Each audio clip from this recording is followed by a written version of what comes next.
大家好，欢迎来到学识 Plus。今天我们要讨论的是只需食用即可降低死亡风险的食物这个课题。我将向大家介绍几种经过科学验证，只要吃了就能变得更健康、降低死亡率的奇妙食物。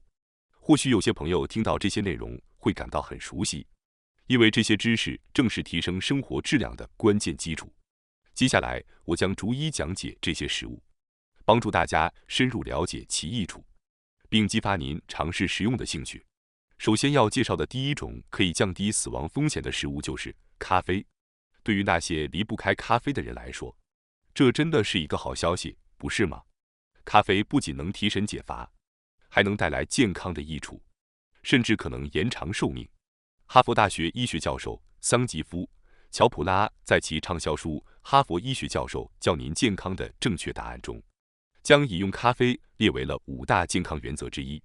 书中引用了大量的研究，证明了咖啡对健康的多重益处，包括显著降低2型糖尿病风险、减少中风和认知症的概率、减少蛀牙、提升运动表现等。而其中最引人注目的，就是它能降低整体的死亡率。具体来说，相比不喝咖啡的人，每天喝2至6杯咖啡的人，死亡率会有显著的下降。数据显示，男性的死亡风险降低了约10%，女性则降低了约15%。乔普拉教授建议最好选择不加糖的黑咖啡，因为糖会抵消咖啡带来的健康益处，甚至可能会导致额外的健康问题。如果不习惯饮用纯黑咖啡，可以添加少量的奶或者糖，但如果想要充分利用咖啡的健康优势，黑咖啡无疑才是最佳的选择。或许有些人会想到，以前好像听说过喝咖啡对身体不好。的确，过去对咖啡的误解比较多，但现代科学研究已证明了它的益处。比如，亚伦·卡罗尔在《科学揭示不应该吃的谎言：基于证据的饮食新常识》一书中提到，咖啡有害的观点多为误导性营销。该书强调了证据的重要性，指出一些小样本研究可能得出了负面的结论，而更大规模的研究则多显示咖啡对健康的益处。因此，喜欢喝咖啡的人可以放心饮用了。当然，尽量要选择不加糖的黑咖啡，以最大限度地享受它的健康功效。接下来要介绍的第2种可降低死亡风险的食物是食物纤维。关于食物纤维的健康益处，相信大家已经有所耳闻。很多人可能首先想到的是它对肠道健康的帮助。确实，在许多关于肠道健康的书籍和研究中，食物纤维的重要性一再被强调。大家或许也听说过肠道是健康之源这样的观点。实际上，肠道与大脑有着密切的联系，是身体健康的核心之一。因此，食物纤维对整体健康的重要性自然不言而喻。说它能降低死亡率也并非夸大。数据显示，食物纤维摄入量多的人与摄入量少的人相比，早期死亡率可降低23%，癌症发生率减少17%。另外，每天增加10克食物纤维的摄入，还能将早期死亡率再降低11%。一项对9万多名日本人的研究也表明，食物纤维摄入量高的男性死亡风险比摄入量低的男性低23%，女性则会降低18%。看到这些数据后，是否多摄取食物纤维的选择权在您的手中。希望大家都能做出有益健康的明智选择。接下来要介绍的第3种可降低死亡风险的食物是海鲜。根据哈佛大学的研究，增加鱼类等海鲜的摄入有助于改善饮食的质量，显著降低早逝的风险。研究人员指出，鱼类是最能改善饮食结构的食品之一。换句话说，增加海鲜的摄入可以帮助延长寿命。相反，摄入海鲜不足则会增加早逝的风险。这一点非常值得我们重视。在此，我想鼓励那些因独居或工作繁忙而很少食用海鲜的朋友们，通过这些研究结果激励自己积极摄入海鲜。海鲜的代表当然是鱼类，它们的健康益处非常显著。但我们也要提到其他营养丰富的海鲜。除了鱼之外，海藻类也是营养价值很高的海鲜。海洋中有成千上万种植物，其中一些因其卓越的营养价值而受到关注，它们被统称为海藻。海藻的营养成分甚至比陆地上的蔬菜更为丰富，尤其富含钙、铁、镁、锰等矿物质。此外，海藻还含有藻蓝蛋白和类胡萝卜素等多种生理活性化合物，其中一些具有强大的抗炎和抗氧化能力，有助于抑制炎症，从而降低疾病和衰老的风险。因此，建议大家多摄入海藻。海藻的一个显著特点是含有丰富的碘，这对甲状腺激素的合成非常重要。而且，海藻富含食物纤维，有助于预防便秘。例如，洋基菜富含水溶性和不溶性食物纤维，超市常见的切割海带也很方便。您可以将它们加入味噌汤或拌入纳豆中食用。此外，海苔也是一种重要的海藻，有助于保湿、改善肠道环境和促进肠内菌群的健康。因此，不妨在日常饮食中多摄取海苔，以增加食物纤维的摄入。除了海藻，还有另一类营养丰富的海鲜——贝类。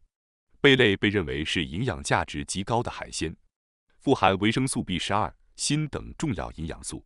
常见的贝类包括蛤蜊、牡蛎、扇贝和海虹等，尤其是蛤蜊，它是维生素 B12的重要来源，同时还含有维生素 C、维生素 B 群、钾、硒和铁。您可以尝试在蛤蜊味噌汤中加入海苔，味道非常好。牡蛎也极为营养丰富，含有丰富的锌、铜、维生素 B12和维生素 D 等。尽管日常饮食中食用贝类的机会可能较少，但希望大家能够多加摄入。最后，海鲜中的王者就是鱼类。鱼类是对健康有益的食品之一。研究显示，鱼类摄入量多的人死亡风险较低。综合67万人数据的分析表明，高鱼类摄入量与明显降低的死亡风险相关。此外，鱼类的摄入还有助于降低癌症的风险，因此推荐大家多吃鱼，特别是富含 Omega-3 脂肪酸的脂肪丰富的鱼类，比如鲑鱼、沙丁鱼、飞鱼、青花鱼和凤尾鱼等。希望大家将这些鱼类作为日常饮食的参考。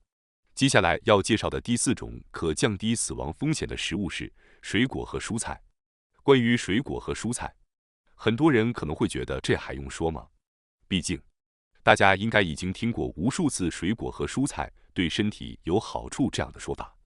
之所以这么常被提及，正是因为它们确实对健康有益。真理之所以反复被强调，是因为其重要性不可忽视。其实并没有什么特效食物能迅速降低死亡率或者显著改善健康，关键在于基础才是最重要的。水果和蔬菜就是我们饮食中的基本组成部分。然而，许多人在看到新的保健品或食材宣传时，往往会误以为这些新产品能带来健康，而急于尝试。保健品或新食材在超市迅速售罄的现象屡见不鲜。但老实说，水果和蔬菜可能是唯一有充分证据证明其健康益处的食材，因此将水果和蔬菜置于一旁，单靠保健品来追求健康，实在是本末倒置的行为。我们首先应该关注基础，确保每天摄入足够的水果和蔬菜，在此基础上再考虑其他的保健品或食物。大家不妨重新审视一下自己的饮食习惯。如果您能自信地说每天都吃了足量的水果和蔬菜，那真是值得称赞的好习惯，值得为自己点赞。接下来，我想简要介绍一下水果和蔬菜的好处。大家可能已经很清楚它们对健康的积极影响，因此我将概括重点。根据2021年进行的一项大规模可靠研究，水果和蔬菜的摄入量越高，死亡率就越低。研究人员指出，水果和蔬菜是多种营养素的天然组合，对于维持身心健康至关重要。它们以自然包装提供了丰富的营养素，这一说法非常贴切。我建议大家将每天摄入足够的水果和蔬菜视为头等大事，可以定期通过送货服务订购优质的水果和蔬菜，确保冰箱和厨房里随时充满这些食材。这样，每次打开冰箱或经过厨房时，都会提醒自己得吃点水果和蔬菜，从而自然而然地增加摄入量。如果你觉得想吃却又做不到，可能是因为家里没有准备足够的水果和蔬菜，不妨从让周围充满这些食材开始吧。接下来要介绍的第5种可降低死亡风险的食物是坚果。很多人可能已经知道坚果对健康的好处，因此我将简明扼要地进行说明。研究表明，食用坚果有助于降低多种疾病的风险。具体来说，男性在增加坚果的摄入后，全因死亡率和心脏猝死的风险显著降低。此外，无论是哪种坚果，常吃坚果的人通常寿命更长，且摄入量越多，寿命也越长。研究还发现，经常食用坚果的人平均可以延长 1.5 到 2.5 年的寿命。所以，不必多说，快来增加坚果的摄入吧。感谢大家收看今天的节目。如果你喜欢我们分享的内容，记得点赞、订阅并开启小铃铛通知，第一时间获取我们的更新。在下次的节目中，我们将继续为大家分享更多有益的内容。再次感谢大家的支持，我们下期再见。